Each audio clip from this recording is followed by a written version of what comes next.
पूरा social media आज एक ही बात कर रहा है कि बड़ा मंगल आ रहा है, दंगल होगी। आप फेसबुक पे देखो, यूट्यूब पे देखो, इंस्टाग्राम पे देखो, लोग डर रहे हैं क्योंकि रुद्र संवत्सर में बड़ा मंगल कर रहा है दंगल। और आप देख रहे हैं कि डीजल पेट्रोल कीमतें कैसी बढ़ रही है, लोगों को कितना प्रॉब्लम हो रहा है, शॉर्टेज हो रहा है, एक ना दो अलग अलग टाइप के प्रॉब्लम्स हो रहे हैं। तो लोग तो डरेंगे ही ना। और जब ये ज्ञानी महाज्ञानी आके डिस्कस करते हैं कि कैसे हमको बचाना चाहिए, मैं आपको एक बात बताती हूँ। नीम करोली बाबा और मंगल, नीम करोली बाबा और शनिदेव, नीम करोली बाबा और राहु केतु, यानी आपको मंगल सता रहा है क्योंकि सैनिक है, सता भी सकता है। आपको शनि सता रहा है, आपको राहु केतु कुछ भी सताते रहे हो, आपको एक ही नाम लेना है, वो है नीम करोली बाबा। क्या है कनेक्शन नीम करोली बाबा? क्योंकि आपको पता है कि मंगल को कौन रुका सकता है, राहु को कौन रुका सकता है, शनि को कौन रुका सकता है, केतु को कौन रुका सकता है, तो वो है कौन? हनुमान जी। और साक्षात कहा जाता है हनुमान जी के रूप है वो, मीन्स नीम करोली बाबा। कैसे ये नीम करोली बाबा आए? इनका संकीर्तन सुनना, इसका भी मतलब है आप हनुमान जी की आराधना कर रहे हो। संकीर्तन सुनना बहुत जरूरी है। जब जब संकीर्तन आपके पास आता है, आप संकीर्तन करते हो, सुनते हो, ऑटोमेटिकली आपके ऊपर जो भी ये बुरे ग्रहों, इसको कहा जाता है उग्र ग्रह कहा जाता है, उग्र ग्रहों की जो छाया होती है वो छाया कम कम कम होते जाती है। आप क्या करोगे? आज जब जो हम लोग संकीर्तन करते हैं उसमें जुड़ जाओ, नीम करोली बाबा के बारे में जान जाओ। आपने बहुत जाना भी रहेगा। नीम करोली बाबा हमारे जीवन में जब आते हैं तो दस्तक देते हैं। मेरे जीवन में भी दस्तक दी। क्या हो गया मैं बताती हूँ। मेरी एक क्लाइंट है, टैरो की क्लाइंट, दिल्ली से है, ऑफकोर्स ऑनलाइन कंसल्टेशन करते हैं। तो एक दिन उसने, हमेशा एवरी वीक कंसल्टेशन होती है, तो उसने मुझे कहा कि मैम मैं ना नीम करोली बाबा जाना चाहती हूँ, कैची धाम। मैंने बोला वेरी गुड, गो। बोले मगर मैं वहाँ जाऊँगी ना तो मुझे ऐसा लगता है कि मैं आपको वहाँ से वीडियो कॉल करूँ। मैंने बोला ये तो और भी अच्छा, जहाँ मैं नहीं पहुँच रही हूँ तो तू मुझे पहुँचा रही है, तो मुझे और क्या चाहिए। शी वेंट देयर, उसने मुझे वहाँ बुला लिया और वीडियो कॉल किया। वहाँ से मुझे पहले कॉल करके बताया मैं अब कर रही हूँ, and then she called and I saw and it was vibrations were so good so good so good and she was in tears. अब उसके बाद में मैं तो भूल भी गई नीम करोली बाबा के बारे में, क्योंकि महाराष्ट्र में एक ज़्यादा स्थान नहीं है नीम करोली बाबा के। फिर ऐसा एक दिन हुआ कि मुझे मेरे पॉडकास्ट के लिए इंटरव्यू लेना था और वो बंदा था थाने का। तो नॉर्मली मैं जहाँ रहती हूँ, मैं दादर रहती हूँ, तो मैं लोगों को दादर में बुलाती हूँ कि आप आइए मेरे स्टूडियो में आइए, हम यहाँ मुलाकात लेंगे। बट वो दिन वो व्यक्ति ने मुझे कहा कि वो भी बहुत अच्छा बंदा है, सागर नाम है उनका, यूट्यूबर है, पॉडकास्ट भी उनके बहुत अच्छे चलते हैं। तो उन्होंने मुझे कहा आप आइए। मैंने कहा ओके आई एम कमिंग, और मैं गई उनके घर। 45 मिनट्स का इंटरव्यू हुआ और लाइट चली गई। अब जब लाइट चली गई तो मैंने बोला क्या करो। जब मैंने उनके घर में एंट्री किया ना, वो एक खूबसूरत सी स्माइल वाला फ़ोटो नीम करोली बाबा का था। तो मैंने पूछा अरे वाह नीम करोली बाबा, तो उसने बोला सब कुछ इनकी कृपा है मेरे ऊपर। मैंने बोला वाह वाह। और फिर 45 मिनट्स हमने इंटरव्यू लिया, फिर बातें कर रहे थे, नीम करोली बाबा की स्टोरी बता रहा था, उसकी उनको क्या क्या अनुभव आए वो बता रहा था। और लाइट आधा घंटा हो गया, ऐसे कभी नहीं होता है कि आधा घंटा तक लाइट नहीं आए। तो वो बोला क्या करेंगे, आपको नीम करोली बाबा के स्थान में आना है थाने में। मैंने बोला हाँ थाना में स्थान है? बोला हाँ चलो मैं लेके जाता हूँ। तो मैं तो भूल गई। नॉर्मली मैं दादर टू थाने जाने के बाद यदि इंटरव्यू मेरा काम कोई कंप्लीट नहीं हुआ तो मैं बहुत अप्स एंड डाउन्स में होती रहती थी, बट मुझे कुछ भी फील नहीं हुआ। मैंने कहा चलो हम जाते हैं। सो हम गए, वहाँ मिले हम लोग, वो मंदिर में गए, वहाँ संगीता ताई जिन्होंने इसको स्थापन किया हम उनको मिले। और वो मंदिर में मैं गई, मैं क्या कहूँ आपको, जो शांति, जो ठंडक, जो स्माइल। 2 फोटो थे, एक एकदम शांत स्माइल देने वाला और एक एकदम उग्र स्वरूप का, यानी तू कुछ गलत करेगा तो मैं तुझे छोड़ूंगा नहीं, ये भाव। और तू मेरा बच्चा है, तेरी गलती को मैं सुधार दूंगा, ये दूसरा भाव। वो मुझे बुला रहे थे, मैं नतमस्तक हुई।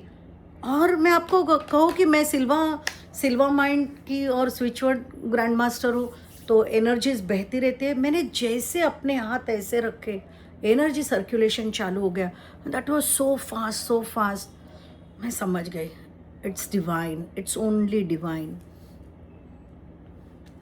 और फिर मैं और बाबा के बारे में जानने लगी।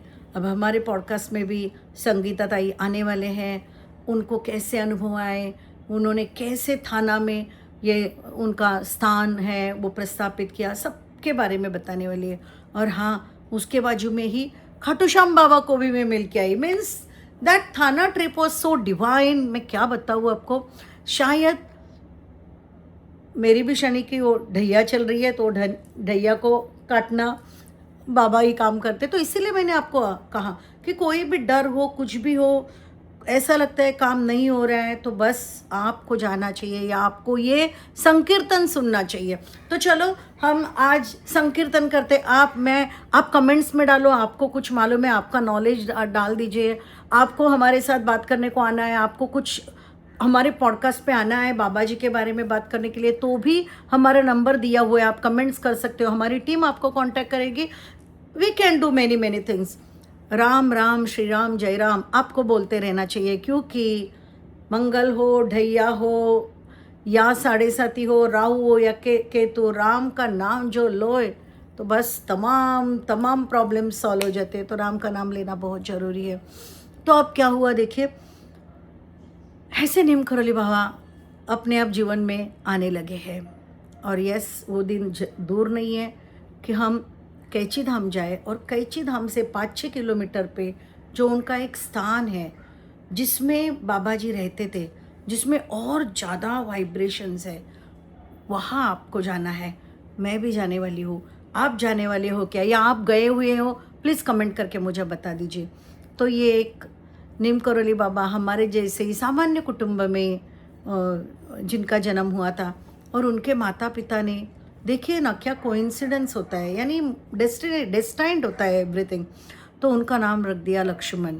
राम लक्ष्मण नाता मैं क्या कहूँ आपको, तो वैसे ही ये साक्षात इनका नाम लक्ष्मण रख दिया। लक्ष्मण बड़े बड़े हो रहे थे, और तभी का माहौल ऐसा था कि जल्दी शादी करते तो इनकी शादी करा दी। अब शादी करा दी, बट छोटे थे, बट फिर भी इनका मन उस शादी में नहीं लग रहा था, इनको उससे निकलना था। निकल गए, सीधा निकल गए। कुछ साल अपने आप को ढूंढते हुए, मेडिटेशन, ध्यान, और न जाने वो पुण्यात्मा क्या करती थी, संत क्या करते थे, मुझे नहीं पता, बट वो ऐसे ही अपने आप को, अपनी खुद की खोज, ध्यान और इसमें थे। फिर उनके पिताजी ने उनको वापस लाया और कहा कि तुमने किसी को ब्याह है तो तुम्हारा कुछ फर्ज बनता है। और हाँ, बहुत अच्छा लग रहा है मुझे उनकी ये डिसीजन के लिए। I respect that decision. आप बोलोगे कि संत महात्मा है, मगर संत महात्मा ही जब सही चीज़ें हमें बताते हैं ना, तो फिर अच्छा लगता है। उन्होंने अपनी बीवी को छोड़ा नहीं, वो आए, उनको 3 बच्चे हुए, काफ़ी साल उन्होंने अपना जीवन निभाया, मगर फिर उनको फिर से लगा कि बस अब मैं ये जीवन के लिए नहीं हूँ, और फिर वो घर छोड़ के गए। और ऐसे ही जीवन में बहुत सारी उनकी घटनाएं घटती गई। ध्यान, एक ही ध्यान, राम जी का ध्यान, एक ही मन में श्री राम जय राम, ये भाव लेकर जा रहे थे। जैसे कि आपको पता है कि हनुमान जी का जब हृदय उन्होंने खोल के दिखाया, तो हृदय में कौन बैठे, तो श्री राम बैठे थे, सीता माई बैठी थी, लक्ष्मण बैठा था। यानी पूरे जो ये सीता राम जी और सीताराम जी, इनके पूरे, इनका स्कूल है, इसको ही अंदर उन्होंने अपने जहन में बिठा के लिया था। वैसे ही ये करोली बाबा, ये इतने क्या बोलूँ अभी, हनुमान जी और करोली बाबा इतने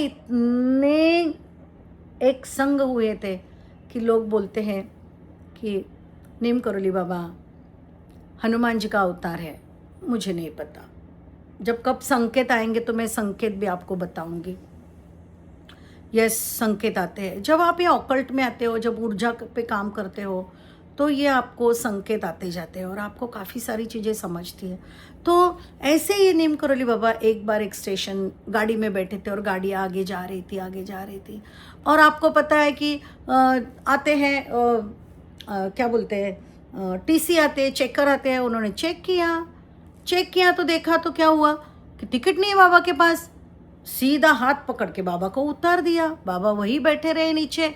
और क्या हुआ, बाकी के पास टिकट थे, सब कुछ था, गाड़ी को ग्रीन सिग्नल दिखाई दिया, गाड़ी को बोला चले, मगर गाड़ी चली नहीं, गाड़ी चली नहीं।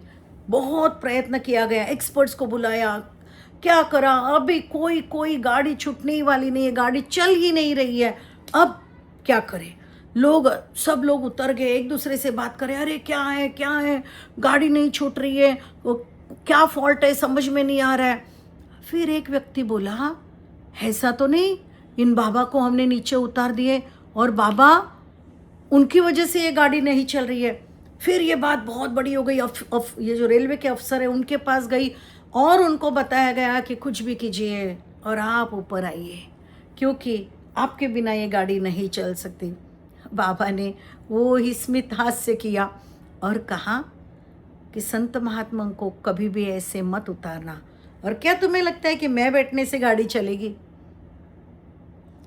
गाड़ी में बैठे और क्या चमत्कार, गाड़ी चलने लगी। यस, गाड़ी चलने लगी और वही स्टेशन था नीम करौली।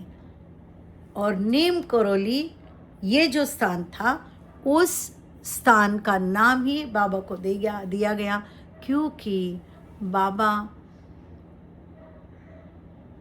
एक गाड़ी को रुका सके।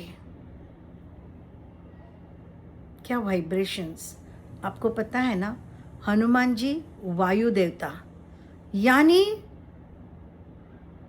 वायु के समित चलने वाले देवता, जिनकी सारी सिद्धि भी वायु से आती है, वो ही सिद्धि नीम करौली बाबा के पास, क्योंकि उन्होंने कंट्रोल किया। हाथ लगाया क्या? नहीं। क्या किया? अपने वायु से, अपने श्वसन से गाड़ी को रोक लिया। अब क्या कहने, नीम करौली बाबा, वैसे आप जानते हो कि विराट कोहली ने बताया कि मैं जाकर आया वहाँ और वो चेंजेस मेरे जीवन में आ गए। तब से नीम करौली बाबा ज़्यादा लोगों को मालूम होने लगे। बट उसके ही पहले काफ़ी सारी चीज़ें ऐसी घटी जो इंडियंस नहीं, नॉन इंडियंस को भी इसके बारे में पता चला। आपने ये स्टोरी सुनिए, चरण सिंह चौधरी हमारे प्राइम मिनिस्टर थे और वो प्राइम मिनिस्टर जब नहीं थे तब उनको मिलने गए। तब नीम करौली बाबा ने उनको आशीर्वाद दिया था कि एक दिन तू भारत का प्राइम मिनिस्टर बनेगा। और क्या कहने, वो घटना साक्षात हुई। 10-12 साल के बाद ये चौधरी चरण सिंह भारत के प्राइम मिनिस्टर बने। यानी वैसे ही दूसरी स्टोरी स्टीव जॉब्स। अब फॉरेनर क्या कहूँ मैं उनको, आइडिया एप्पल जिन्होंने बनाया, स्टीव जॉब्स, तो वो जब यहाँ आए तो वहाँ भी उनको ये आइडिया आ गई कि हमने एप्पल बनाना चाहिए। उनको ऐसा लगा था कि बस मेरे सामने तो कुछ अच्छा नहीं है, अब मैं तो कुछ करने वाला नहीं। और वो आइडिया नीम करौली बाबा की वजह से उनको मिली एंड कम्प्लीटली लाइफ चेंज। अब वही चीज़ हो गई फेसबुक वाले के साथ। आपको पता है फेसबुक वाला जो है, फाउंडर जो है, वो फाउंडर, उनको इतनी एलिगेशंस हो रही थी, याहू जैसे और कई सारी बड़ी ऑर्गेनाइजेशंस थी, वो चाह रही थी कि फेसबुक को आप खरीद ले, और फेसबुक का समय ख़त्म। इतने टेंशन में आ गए। तब स्टीव ने उनको कहा कि एक बार मेरे कहने से जाके आओ, आप नीम करौली बाबा भारत में जाओ, वहाँ दर्शन लो एंड देखो आपका जीवन कितना बदली हो जाता है। और सच में वो यहाँ आए और क्या हुआ, कैसे सारी घटनाएं बदल गई। और याहू जैसे बड़ी बड़ी ऑर्गेनाइजेशन जो फेसबुक को खरीदने वाली थी, आप सभी को पता है, हम लोग भी ये जानते हैं कि फेसबुक कितना डाउन चल रहा था। कोई फेसबुक पे हम लोग अपना कोई पोस्ट नहीं करते थे, कुछ नहीं। एंड क्या ऐसा मिरेकल हो गया, जादू चल गया जस्ट यहाँ आने के बाद, भारत में नीम करौली बाबा के पास आने के बाद, ताकि सारी चीज़ें बदल गई। और फेसबुक आज सबसे ज़्यादा अर्निंग करता है। यानी बस आपको सरे दिल से आना है, आपको तहे दिल से यहाँ सरेंडर करना है और देखिए कि नीम करोली बाबा क्या चमत्कार कर सकते हैं।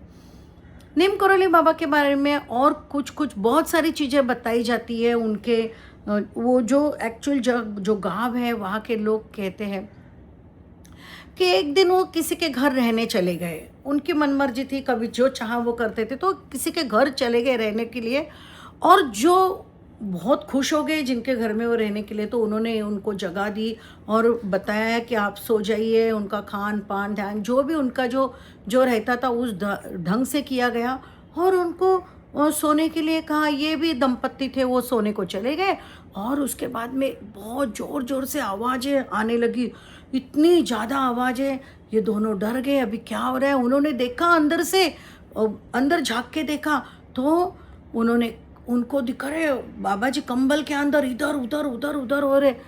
अब उनको लगा कि ये क्या हो रहा है, दरवाज़ा ठकठकाए, अंदर जाए या नहीं जाए, क्योंकि योगी ये लीला है उनकी, हम क्या समझे। तो उन्होंने दोनों ने सोचा कि अब डिस्टर्ब नहीं करेंगे और वो वैसे ही चुपचाप बैठे रहे अपने रूम में जाके। जैसे ही सुबह हो गई वो बाबा जी के पास गए। बाबा जी आराम से सोए थे, उठ गए और उन्होंने वो कंबल को इकट्ठा किया और उनको कहा ये उठा के आप पानी में डाल के आइए। कुछ नहीं कहा, क्यों करना है क्या करना है, कुछ नहीं कहा। और ये गए। जब इन्होंने कंबल उठाया तो 40 किलो जैसा ये कंबल भारी हुआ था और उस कंबल को लेके वो पानी में छोड़ आए। और उन कुछ दिन बाद उनका बच्चा घर आया। बच्चा उनका आर्मी में था और उस बच्चे ने कहा कि क्या बताएं, मेरे जान पे आई थी। हमारे पास जो ट्रुप थे, बाकी जो एनिमीज थे, शत्रुओं ने हमारे ऊपर हमला किया था और चारों बाजू से मुझे घेर लिए थे और तभी वहाँ एक कंबल लेके कोई बाबा आए और उन्होंने चारों तरफ से मुझे कंबल लगा के मुझे बचा लिया। और तब इनको जाके समझ में आया कि इन्होंने क्या किया था। ये 40 किलो जितना हेवी उनको जो कंबल लग रहा था वो क्या था, क्योंकि उस कंबल में से सारे छर्रे निकल गए थे। ऐसे बाबा, ऐसी और एक फेमस कहानी बाबा की कही जाती है। जैसे हमारे महाराष्ट्र के भी कई संत हैं जिनके बारे में कहा जाता है। आज ही मैं श्री गुरुचरित्र पढ़ रही थी तो गुरुचरित्र में भी दिया है कि दत्तगुरु एक जगह पे बैठे थे और वो गांव के उनके आजू बाजू के सारे लोग कोई यात्रा पे चले गए। जो शिव जी का बड़ा मंदिर था उस यात्रा पे चले गए और एक ही तंतुकार था, उनका भक्त था, वो नहीं गया। उसके माता पिता भी गए बट ये नहीं गया। वो बोले कि मेरे तो साक्षात शिव जी इधर बैठे हैं, मैं क्यों जाऊँ। तो दत्तगुरु ने पूछा क्यों तुम नहीं जा रहे हो, सभी तो चले गए। वो बोला मेरे शिव जी तो आप है। तो उनको लगा अरे मगर वहाँ तो बड़ा है, बड़े शिव जी का साक्षात शिव जी आ जाते हैं, महाशिवरात्र है। तो इसने कहा नहीं मुझे ज़रूरत नहीं, मेरे लिए तो आप हो। तो फिर इन्होंने कहा चल आँख बंद कर, और आंखें बंद करें कि साक्षात इस व्यक्ति को वहाँ दूर वाले यात्रा धाम में लेके गए। वहाँ गया और उनको बोला जाओ स्नान करके आओ, पूजा करके आओ। और स्नान पूजा अर्चन करने को गया तो उनके लोग उधर, तो माँ बाप बोले क्या हमने बताया था तो तू नहीं आया। तो बोले मैं तो नहीं है, मेरे को तो गुरु लेके आए हैं। तो बोले क्या झूठ बोलते तू तो हमारे पीछे पीछे आया रहेगा। तो ये गया उधर, इन्होंने पूरे मंदिर में जाके जो प्रार्थना करनी थी और उधर से काफ़ी फूल उठाए, कुछ फल उठाए, उधर कुछ ध्वजाएं थी वो लेके आया क्योंकि लोगों को दिखाने के लिए, और फिर चला गया। अब यहाँ फिर माँ बाप सोच रहे, बाकी लोग सोच रहे ये गया किधर। फिर इन्होंने बोला जाने दो इसको। दत्तगुरु उसको तुरंत लेके गए, गाँव गया। गाँव में लोगों ने पूछा अरे तू कहाँ गया था, 2 घंटे नहीं था। बोला श्री गुरुदेव मुझे वहाँ लेके गए थे। बोला तो कुछ भी बड़बड़ करता है। तो इसने फिर वो दिखाए, लोग चुप बैठे। और जब ये गाँव उसके माँ बाप फिर आए तब उनको पता चला कि ये 2 घंटे नहीं था। यानी ये गुरु तत्व के लोग जो होते हैं वो कुछ भी कर सकते हैं। ऐसे ही नीम करोली बाबा ने क्या किया, एक दिन वो अपनी दाढ़ी बनाने गए नाई के पास। नाई के पास गए और नाई ने पूरा साबन लगाया था और क्रीम लगा के वो दाढ़ी करने ही वाला था कि बाबा ने पूछा, बहुत चिंता में दिख रहे हो, क्या हुआ? तो उन्होंने कहा कि हमारा बच्चा दूर गांव गया है, आने वाला था, पता नहीं तुरंत आएगा कहा था मगर अभी तक आया नहीं, बहुत चिंता में हो। तो वो बाबा बोले ज़रा 2 मिनट में बाहर जाके आता हूँ। तो उनको लगा लघु शंका या ऐसा कुछ रहेगा, तो बोले ठीक है, वो रुक गए अंदर। बाबा गए और 5 मिनट में वापस आ गए, फिर दाढ़ी की ओर गए। और दूसरे ही दिन इनका बच्चा है, तो इन्होंने पूछा क्या हुआ, तू कहाँ गया था? तो बच्चे ने कहा कि मैं जहाँ गया था वहाँ मेरे पास पैसा नहीं था, मेरा पैसा ख़त्म हो गया और मेरे पास कोई ऐसी दूसरी सुविधा नहीं थी कि जिससे मैं यहाँ चल के तो आ नहीं सकता। तो मैं चिंतित था कि मैं क्या करूँ, आप मेरी राह देखते रहेंगे, कोई व्यवस्था नहीं कि मैं आपको बताऊँ कि मैं यहाँ सुखरूप हूँ। और वैसे में एक व्यक्ति आ गई और उस व्यक्ति ने कंबल ओढ़ा था और उस व्यक्ति ने मुझे पैसे दे दिए यहाँ आने के लिए। और अजीब में आधा क्रीम लगा के आया हुआ था अपनी दाढ़ी को, ऐसा व्यक्ति था। तो उन्होंने दे दी और मैं लेके आ गया। तब इनकी माता पिता को समझ आती है कि बाबा within fraction of second, कुछ चंद मिनटों में वहाँ गए, अपने बेटे को पैसे देकर चले आए। वायु वेग जो हम कहते हैं ना हनुमान जी को, वही वायु वेग इनके पास था, नीम करोली बाबा के पास। क्या कहने इनके बारे में, बहुत सारी कथाएं हैं इनके बारे में, हम जरूर बताएंगे। मगर फिर से कह रही हूँ, यदि बड़ा मंगल है, मंगल का कोई मंगल आपको सता रहा है, रौद्र संवत्सर में और ज़्यादा तकलीफ़ें हो रही है, शनि महाराज की 7.5 है, या आपको पनौती लगी हुई है, या राहु केतु सता रहे हैं, तो टेंशन नॉट। क्यों टेंशन नॉट? क्योंकि आपके लिए ये संकीर्तन, नीम करोली बाबा का संकीर्तन बहुत बहुत ज़रूरी है। जस्ट पूरे दिल से नीम करोली बाबा का आप याद करना। और नीम करोली बाबा हमेशा कहते थे, श्री राम जय राम जय जय राम, राम राम का नाम लीजिए, सारे काम आपके सुखरूप होंगे, बहुत अच्छी तरह से होंगे। और सच में नीम करोली बाबा ने ये जो महामंत्र हमको दिया है, उस मंत्र का यदि हम इस्तेमाल करते हैं तो आपको किसी रील से या किसी भी यूट्यूब का कोई भी बोलता है कि अब ये रुद्र संवत्सर में महामंगल आपके जीवन में तबाही मचा देगा, तबाही नहीं होगी, नहीं होगी, नहीं होगी, ये प्रॉमिस। क्योंकि ये प्रॉमिस मैंने नहीं, ये प्रॉमिस आपको नीम करोली बाबा ने दिया है, तो ज़रूर कीजिए। और महाराष्ट्र के भी बहुत बड़े बड़े संत हैं, कुछ संतों के मुझे खुद को अनुभव मिले हैं, उस अनुभव में आपके पास ज़रूर शेयर करूँगी। बहुत ही अलग, बहुत रोमांचक अनुभव है ये स्पिरिचुअल पॉडकास्ट में, ये सोलो पॉडकास्ट में मैं आपके साथ ज़रूर शेयर करूँगी। अच्छा लगा है तो प्लीज़ कमेंट ज़रूर कीजिए, लाइक तो बनता ही है, और फ्रेंड्स के साथ शेयर कीजिए, सब्सक्राइब तो करोगे ही। Thank you so much friends, this is doctor Shobha from BTS, और मिलते रहेंगे। Thank you so much.